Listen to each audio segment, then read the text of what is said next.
अस्सलाम वालेकुम क्लास। आज हम लोगों ने relational algebra and relational calculus की जो रिमेनिंग हमारे पास रह गए थे। हम लोगों ने स्टार्ट में टॉपिक पढ़े थे सिलेक्शन एंड प्रोजेक्शन। उसके बाद सेट डिफरेंस भी हमने किया था। आज हम सेट डिफरेंस को थोड़ा सा डिटेल में देखेंगे एंड क्रॉस प्रोडक्ट को देखेंगे कि क्रॉस प्रोडक्ट किस तरह निकालते हैं। तो आप लोगों के पास स्क्रीन पे दो टेबल्स शो हो रहे हैं। पहला टेबल है R1 and next table is R2। अब R1 के अंदर मेरे पास तीन एट्रीब्यूट्स हैं A, B एंड C, जबकि R2 के अंदर भी तीन एट्रीब्यूट्स हैं C, D एंड E। अब इनकी कुछ इंजर्शंस हैं। मैंने A टेबल के अंदर A एट्रीब्यूट के अंदर इंजर्शन की हुई है 1 2, फिर B के अंदर 2 1, C के अंदर 3 4।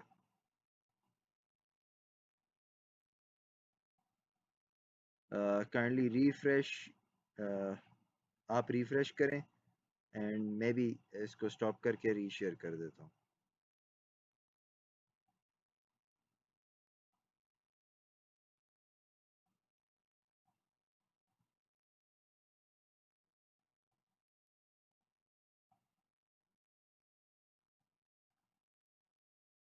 आई होप सो आप लोगों को विजिबल होगी स्क्रीन। ओके, दो टेबल्स थे हमारे पास R1 एंड R2। अब इनके अंदर डिफरेंट इंजर्शंस हुई हुई हैं। अब हम लोगों ने इनकी इंजर्शंस को हमने क्रॉस प्रोडक्ट में किस तरह लिखना है। क्रॉस प्रोडक्ट लेने का पहला तरीका ये है, बल्कि फर्स्ट स्टेप ये है आपका, कि जो आपके एट्रीब्यूट्स नेम है आपने उनको एक ऑर्डर वाइज आपने लिख दिया है। जैसे ABCCDE आपने इस ऑर्डर में लिख दिया ABCCDE। अब यहाँ पे आप लोग देख सकते हैं कि सी जो है वो दो बार रिपीट हो रहा है, लेकिन ये रिपीटिशन जो है आपने रिपीटेड फॉर्म में ही लिखना है। आप इन रिपीटिशन को आप सिमिलर एक टेबल्स में नहीं लिख सकते, या एक एट्रीब्यूट के अंदर आप इसको कन्वर्ट नहीं कर सकते। मल्टीपल एट्रीब्यूट्स को आप सिंगल एट्रीब्यूट में कन्वर्ट नहीं कर सकते क्रॉस प्रोडक्ट के अंदर। पहला रूल ये है। दूसरा रूल ये है कि उनके अंदर जो भी इंजर्शन है आपने एज इट इज लिख देनी है। अब क्रॉस प्रोडक्ट हम लोग लेंगे किस तरह। पहली रो, पहले टेबल की फर्स्ट रो जो इंसर्टेड रो है आपने एज इट इज लिख दी। आपने पहले टेबल की inserted row as it is लिख दी, उसके साथ आपने पहली रो लिख दी, दूसरे टेबल की पहली रो लिख दी। फिर आपने अगेन पहली रो को सिलेक्ट किया, अगेन पहली रो को लिखा एंड उसके साथ आपने दूसरे टेबल की दूसरी रो को लिख दिया। ये आ गई आपके पास। अब आपने पहले टेबल की दूसरी रो को सिलेक्ट किया एंड उसके साथ आपने पहली रो को लिखा। फिर आपने पहले टेबल की दूसरी रो को सिलेक्ट किया एंड उसके साथ दूसरी रो को, दूसरी रो ऑफ दूसरे टेबल को लिख दिया आपने। तो ये आप क्रॉस प्रोडक्ट ले सकते हो किसी भी टेबल का। अब हम लोग इसको नेक्स्ट टॉपिक पे आते हैं, सेट डिफरेंस क्या होता है। अगर आप लोगों के पास कभी भी लिखा हुआ है कि a माइनस बी, इसका क्या मतलब है कि जो सिमिलर वैल्यूज हैं ए एंड बी में उसको निगलेक्ट कर दो एंड जो रिमेनिंग वैल्यूज ए में बच गई हैं वो मुझे दे दो। अगर मैं लिखता हूँ बी माइनस ए, इसका क्या मतलब है कि जो वैल्यूज ए में हैं एंड बी में भी हैं उनको माइनस कर दो एंड जो बी में जो जो वैल्यूज बच गई हैं उन्हें लिख दो। यहाँ पे आपके पास S1 एंड S2 आपके पास एक टेबल है या एक एट्रीब्यूट है। लेट्स सपोज आप टेबल ले लो। टेबल के अंदर आपके पास 1 2 3 मौजूद है एंड S2 के अंदर 3 एंड 4। जब आप S1 माइनस S2 करोगे तो आप ये देखोगे कि S1 और S2 में से सिमिलर वैल्यूज कौन सी हैं। सिमिलर वैल्यू आपके पास 3 है, यहाँ पे भी 3 है। आपने 3 को निगलेक्ट कर दिया and S1 remaining values 1 and 2 बच गई आपके पास। अगर इसी तरह मैं S2 माइनस S1 करता हूँ, S2 माइनस S1 करूंगा तो सिमिलर वैल्यूज को मैं निगलेक्ट कर दूंगा एंड S2 में मेरे पास रिमेनिंग वैल्यू जो है वो 4 बच गई है, तो ये 4 आंसर आ जाएगा। जो सेट डिफरेंस होता है वो नॉट कम्यूटेटिव होता है, मतलब a minus B, B minus A की इक्वल नहीं होता। अब इसकी एक प्रैक्टिकल एग्जांपल हम लोग देख लेते हैं। प्रैक्टिकल एग्जांपल में दो टेबल्स हैं, एक टेबल स्टूडेंट है, दूसरा टेबल एम्प्लॉय है। स्टूडेंट टेबल के अंदर मेरे पास roll number and name use हुआ है, जबकि एम्प्लॉय टेबल के अंदर employee number and name use हुआ है। मेरे पास डिफरेंट वैल्यूज हैं। अब मैंने क्या करना है, मैंने प्रोजेक्शन की क्यूरी लगा के मैंने नेम सेलेक्ट करना है। Projection of name student minus projection of name employee, projection of name student minus projection of name employee. इसका क्या मतलब है कि आप लोगों ने सिलेक्ट करना है सिर्फ नेम वाले एट्रीब्यूट को एंड उसके ऊपर प्रोजेक्शन लगानी है। प्रोजेक्शन जो है वो कॉलम के ऊपर लगती है इसलिए। अब आप लोग जब स्टूडेंट को एम्प्लॉय से माइनस करोगे तो आपने ये देखना है कि सिमिलर वैल्यूज जो हैं उनको नेग्लेक्ट कर दो एंड जो रिमेनिंग वैल्यू है स्टूडेंट की वो आएगी आपके पास बी एंड सी। तो ये इस तरह आपको रिजल्ट शो होगा बी एंड सी। अब लेट सपोज अगर आप माइनस करते हो एम्प्लॉय को स्टूडेंट के साथ कि projection of name of employee minus projection of name of student, तो यहाँ पे आपके पास जो रिजल्ट बचेगा वो सिंपल ई बचेगा क्योंकि आपने सिमिलर वैल्यूज ए एंड ए को निगलेक्ट कर दिया एंड ई आपके पास रिमेनिंग बच गया। इसी तरह यूनरी ऑपरेटर है आपके पास। यूनरी ऑपरेटर किस तरह काम करता है, लेट सपोज एक सेट 1 है एंड सेट 2 है। सेट 1 के अंदर 1 2 3 वैल्यूज हैं एंड सेट 2 के अंदर 3 4 5 है।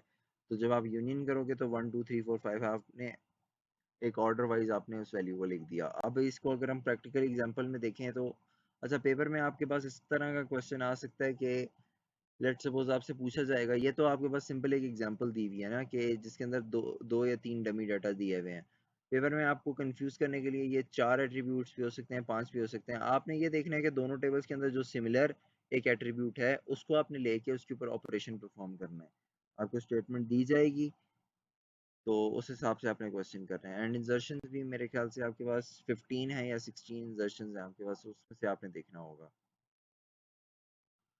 अब मैं यूनरी ऑपरेटर लगा रहा हूँ इसके ऊपर, तो आप लोग देख सकते हैं कि यहाँ पे projection of name of student union projection of name of employee. अब आपने ये देखना है कि इसके भी नेम को देखना है एंड इसके भी नेम को देखना है। अब दोनों में मैंने प्रोजेक्शन की है तो यहाँ पे जो सिमिलर डाटा है वो रिपीट नहीं होगा। तो ए बी सी एंड ई आपके पास रिजल्ट में आ रहा है, A B C and E.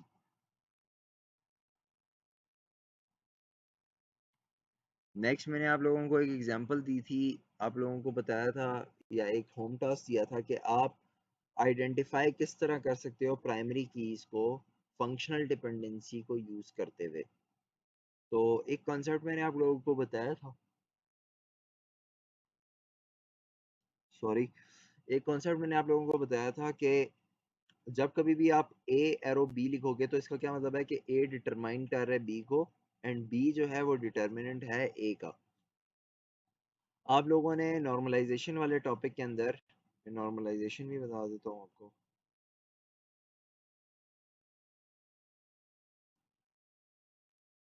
Normalisation के अंदर आपके पास एक अननॉर्मलाइज फॉर्म का एक टेबल था आपके पास, जिसको आपने फर्स्ट नॉर्मल फॉर्म के अंदर चेंज किया, सेकंड नॉर्मल फॉर्म के अंदर एंड थर्ड नॉर्मल फॉर्म के अंदर।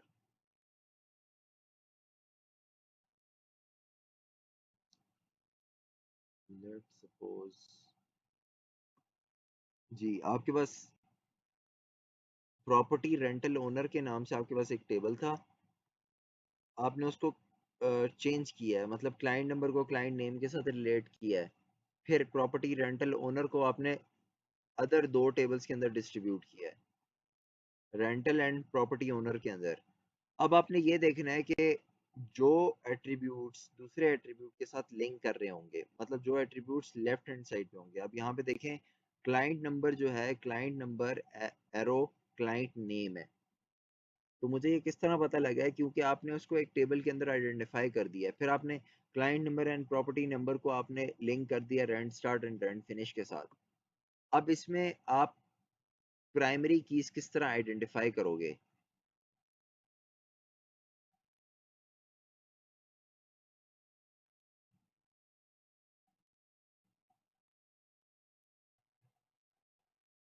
अब आप लोगों को आवाज आ रही है?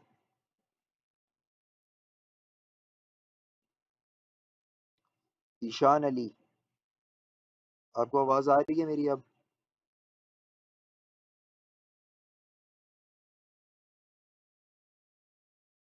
ओके ठीक है। आप लोगों के पास क्वेश्चन है कि आप लोगों ने प्राइमरी कीज को किस तरह आइडेंटिफाई करना है फंक्शनल डिपेंडेंसी को यूज करके। आप लोगों को याद होगा कि नॉर्मलाइजेशन के अंदर पहला स्टेप ही आपका ये होता है कि आपने प्राइमरी कीज को आइडेंटिफाई करना होता है। तो उनको आइडेंटिफाई करने का ये तरीका है। लेट्स सपोज मेरे पास नीचे एक एग्जांपल दी हुई है, एग्जांपल से आप लोगों को आइडेंटिफाई करता हूँ, एक्सप्लेन करता हूँ कि ऑर्डर आईडी को, ऑर्डर आईडी की मदद से मैं order date and customer ID को आइडेंटिफाई कर रहा हूँ, जबकि order ID and product ID दोनों को यूज करते हुए मैं क्वांटिटी को यूज कर रहा हूँ। फिर प्रोडक्ट आईडी को यूज करते हुए description and finish price and price use हो रही है, मतलब उसकी तरह रिलेट हो रही है। फिर कस्टमर आईडी से मैं नेम एंड एड्रेस जो है उसको लिंक कर रहा हूँ। अब मैंने यहाँ पे ये देखना है कि कौन सी एट्रीब्यूट जो है या कौन सा एट्रीब्यूट जो है वो प्राइमरी की यूज होगा। ईशान अली, आप रीजॉइन करें, मेरे ख्याल से आपका जूम जूम का कोई प्रॉब्लम है।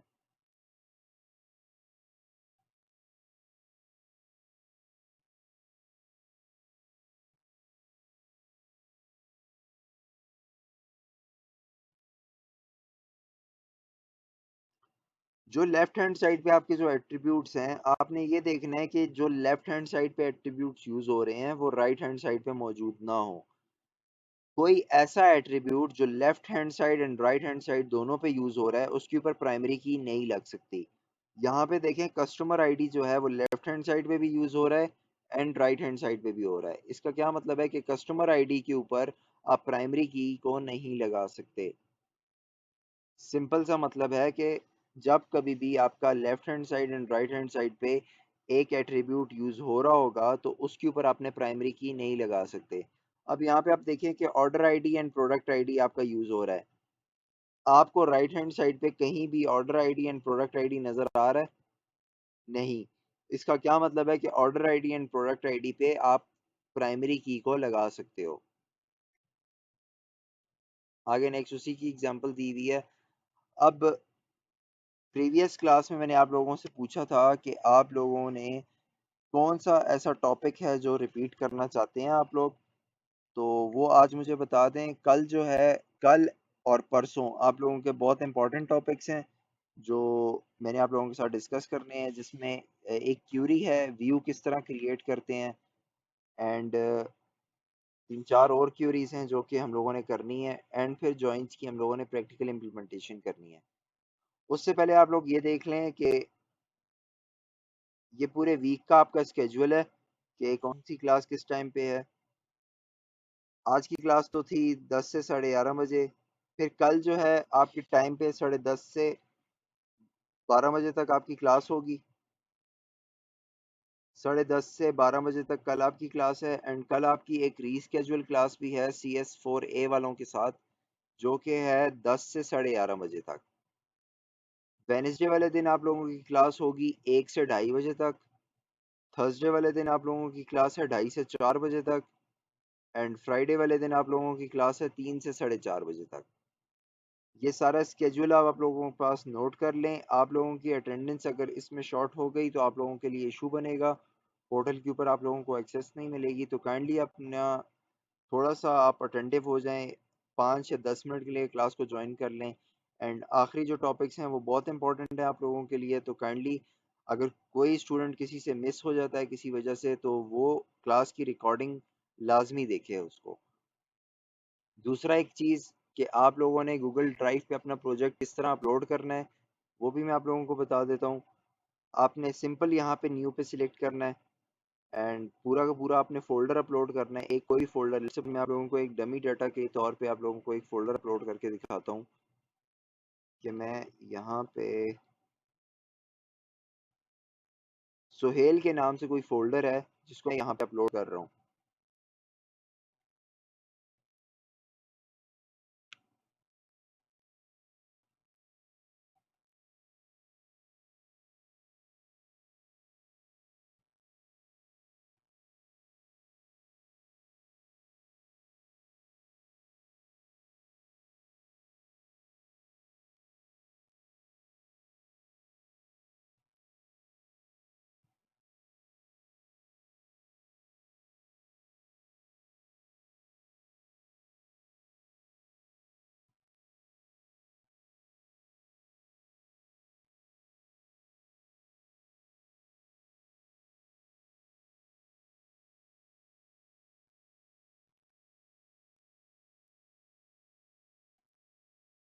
गूगल ड्राइव पे मैं आप लोगों को अपलोड करने का तरीका बता रहा हूँ। गूगल ड्राइव पे अपलोड करने के लिए आपने न्यू पे सिलेक्ट करना है, आपने अपना पूरा का पूरा फोल्डर सिलेक्ट करना है एंड उसको अपलोड करना है। ये अपलोडिंग में थोड़ा सा टाइम लगाएगा, अगर आपके पास फाइल ज़्यादा है तो ज़्यादा टाइम लगाएगा, कम है तो कम टाइम लगाएगा।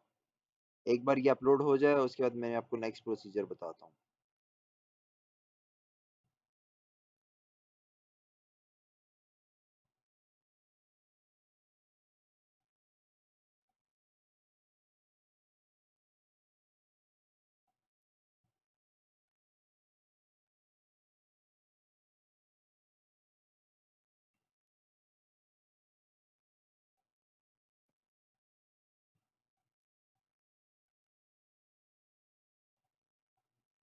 ओके, यहाँ पे आप लोग देखें, ये जो मेरा फोल्डर था ये अपलोड हो गया है। आपके पास ये फोल्डर यहाँ पे शो हो रहा होगा।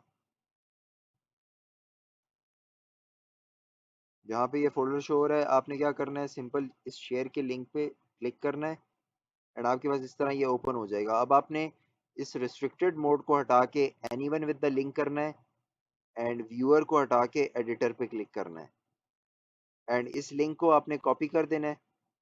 अब इस लिंक को आपने अपलोड किस तरह करना है वो भी देख लें।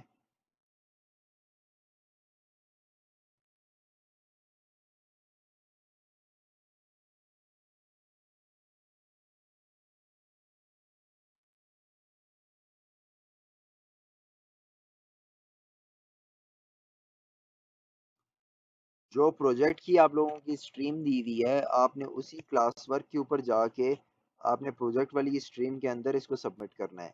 मैं आप लोगों को यहाँ पे अपने क्लासरूम पे आप लोगों को करके बता रहा हूँ कि आप लोगों को कोई क्वेश्चन बाकी ना रहे कि किस तरह हम लोगों ने करना है।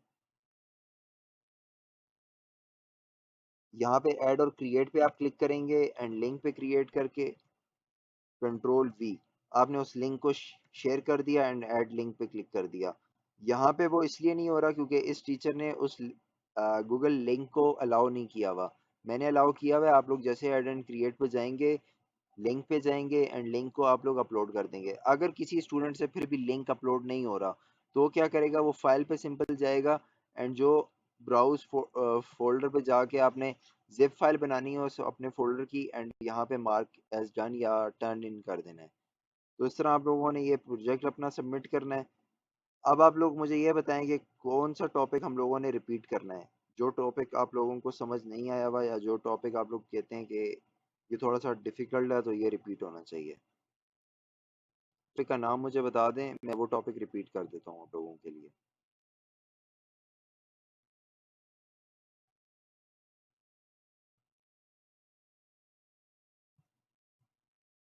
अनम्यूट का ऑप्शन आप लोगों को दे दिया, आप लोग अनम्यूट कर सकते हैं अपने माइक को।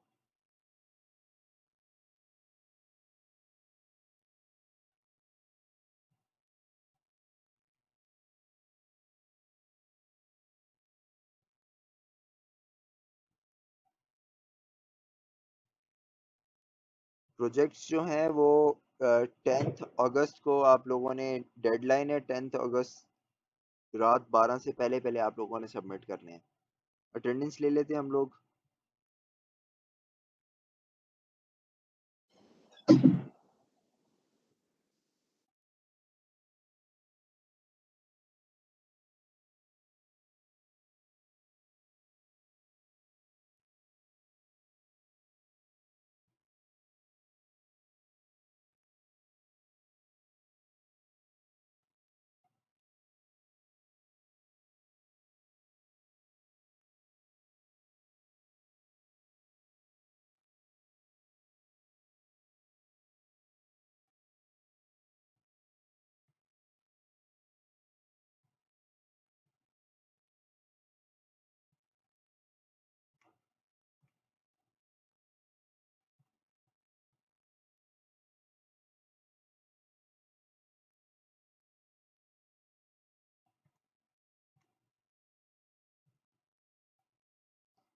Kamran,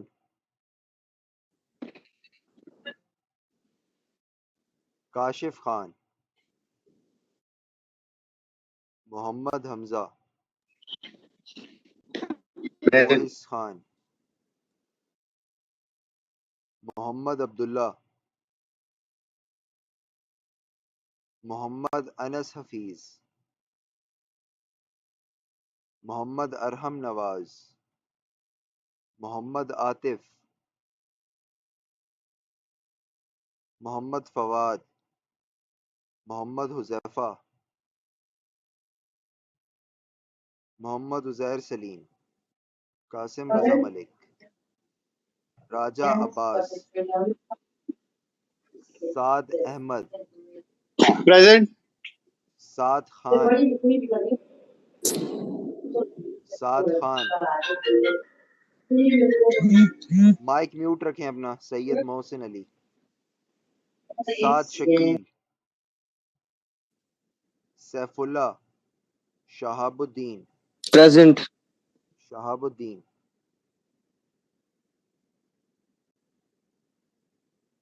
Shahbaz Khan, Shahzeb Naseem, Syed Ishan Ali Shah, present. Okay, Syed Mohsin Ali. Attendance आप प्रेजेंट। लोगों की इस क्लास में बहुत नेसेसरी है, तो काइंडली अपने आखिरी टाइम पे अपने लिए इश्यूज मत बनाएं, अपने क्लास फेलोज को भी इन्फॉर्म कर दें कि अटेंडेंस मस्ट है, तो आप लोगों की मैक्सिमम अटेंडेंस होनी चाहिए क्लास की। सैयद मोहम्मद इरफान, सैयद सुहेल हुसैन शाह, तबस्सुम गुलफराज, उसामा एजाज, वलीदुर रहमान, प्रेजेंट। वलीदुर रहमान, ज़ियाउल्लाह, जुल्कैफ, प्रेजेंट। तबस्सुम गुलफराज भी है। कोई ऐसा तबस्सुम भी स्टूडेंट है। जो क्लास में है और उसकी अटेंडेंस नहीं हुई? ज़ियाउल्लाह। ज़ियाउल्लाह हो गई है, जुल्कैफ हो गई है, ओके ठीक है। आप लोगों को आज मेरी तरफ से एक ईमेल आया होगा, उस काइंडली रिस्पॉन्ड कर देना। जिस ईमेल से आप लोगों ने क्लासरूम ज्वाइन किया हुआ है, उसी ईमेल पे मैंने आप लोगों को एक ईमेल करूँगा। एंड अगर आप लोगों का गूगल, आप लोग अपने पोर्टल पे चेक करें अपना रिज़ल्ट डाउनलोड करके, अगर किसी के रिज़ल्ट में कोई मार्क्स का इशू है, गूगल क्लासरूम पे और मार्क्स लगे हुए हैं, वहाँ पे और लगे हुए हैं, तो वो काइंडली विद इन मुझे आज या कल में वो बता दें कि उनका इशू रिजॉल्व हो जाए। एंड अगर आप लोगों का कोई और क्वेश्चन है तो आप लोग पूछ सकते हैं, नहीं तो आज की क्लास यहाँ तक ख़त्म है। कल जो है, कल हम लोगों ने अपनी 3-4 क्यूरीज करनी है जो पेपर में मस्ट इंक्लूड हुई हुई हैं, तो वो आप लोगों ने देखनी है। व्यू किस तरह क्रिएट करते हैं वो देखना है। ग्रांट एंड रिवोक 2-3 क्यूरीज हैं। एंड 4 लैब टास्क आप लोगों के रह गए हैं, तो आज मैं चारों के चारों एक साथ अपलोड कर दूंगा। एंड आप लोगों के पास लैब टास्क सबमिट करने की लास्ट डेट जो है वो 13 अगस्त है। 13 अगस्त के बाद लैब टास्क भी किसी का चेक नहीं होगा। ओके ऑल राइट, अगर किसी और का कोई क्वेश्चन है तो वो पूछ सकता है, नहीं तो लीव हो सकते हैं आप लोग क्लास से।